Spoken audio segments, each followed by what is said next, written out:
Bonjour, dans cette vidéo, je vais vous réexpliquer comment trouver les coordonnées du point moyen G, comment trouver l'équation de la droite d'ajustement affine et comment faire une estimation de nombre de clients si on connaît donc la valeur d'un montant d'achat.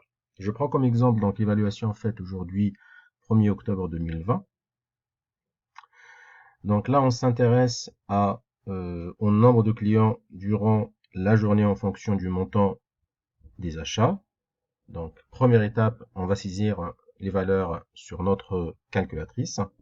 Première étape, on va effacer toutes les listes qui sont déjà dans la mémoire de la calculatrice. Donc, on fait seconde, plus, et on choisit le 4, effacer toute liste. Entrée. Encore entrée, donc là j'ai la confirmation avec Done. Puis donc on clique sur Statistiques, Edit, Entrée. Donc on doit saisir les valeurs. Donc sur la première colonne ou la colonne L1, on va saisir le montant des achats XI. Donc 10,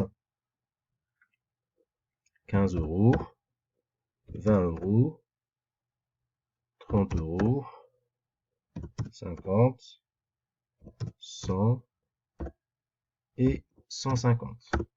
Et sur la colonne L2, on saisit donc le nombre de clients. Donc 82, 77, 73, 68,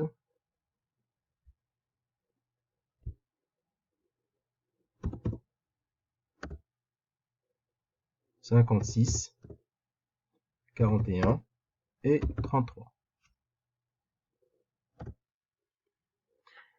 Pour trouver les coordonnées du point moyen, on clique sur Stat, Calcul, on choisit Stat à deux variables, Entrée. Il faut faire attention, donc sur Frequentlist, donc si vous avez quelque chose, donc il faut effacer. Donc là, supprimer. Voilà, donc calcul, entrée. Et voilà, donc les coordonnées du point moyen x bar 53,57. Donc si on arrondit au centième, donc on arrondit à deux chiffres après la virgule. Donc vu qu'il y a un A après, donc on laisse 57. Et le y bar égale à 61,43. 43 parce qu'il y a un 8 après, donc on arrondit au plus grand, donc ça fait virgule 43. Donc voilà, donc on écrit les coordonnées entre parenthèses. Donc les coordonnées du point moyen G, 53,57 pour l'abscisse, point virgule, et 61,43 pour l'ordonnée. Puis, comment trouver l'équation de la droite d'ajustement affine? Toujours, on clique sur Stat, Calque, et on choisit Reg Lin AX plus B. Donc je clique sur 4. Donc j'ai liste 1, liste 2. Donc puis calcul, entrée. Et voilà, donc l'équation de la droite, y égale à moins 0,345. On arrondit au millième dans ce cas-là parce que c'est demandé. Donc je laisse 5 ici parce que c'est un 3 après.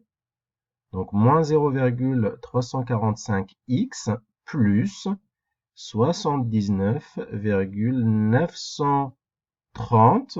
Parce que donc si on veut arrondir au millième à 3 chiffres après la virgule, donc là je regarde le chiffre, le quatrième chiffre, c'est un 8, donc j'arrondis au plus grand. Donc on arrondit à 10, ça fera 930 ou 93. Donc on peut mettre 930 ou 93. Donc on écrit l'équation de la droite, y égale à moins 0,345x plus 79,93 ou 930, parce que donc on demande d'arrondir au millième, donc il faut arrondir à 3 chiffres après la virgule. Donc je rappelle que l'équation d'une droite, il faut toujours l'écrire sous la forme de y égale à ax plus b. Dans ce cas, le A Le coefficient directeur égale à moins 0,345 et l'ordonnée à l'origine, c'est 79,93. Donc maintenant, comment estimer le nombre de clients qui dépensent un montant de 200 euros? Donc si je reviens dans mon tableau, donc le montant des achats, c'est le X. Donc si on connaît le montant des achats qui est égal à 200, on n'a qu'à remplacer le X dans l'équation de la droite d'ajustement affine par 200 et on fait le calcul. Y égale à moins 0,345 fois, à la place de X, on met 200, plus 79,93, donc c'est à peu près égal à 11. Donc le nombre de clients qui dépensent un montant de 200 euros est 11 clients, sinon on peut dire 11 clients dépensent 200 euros.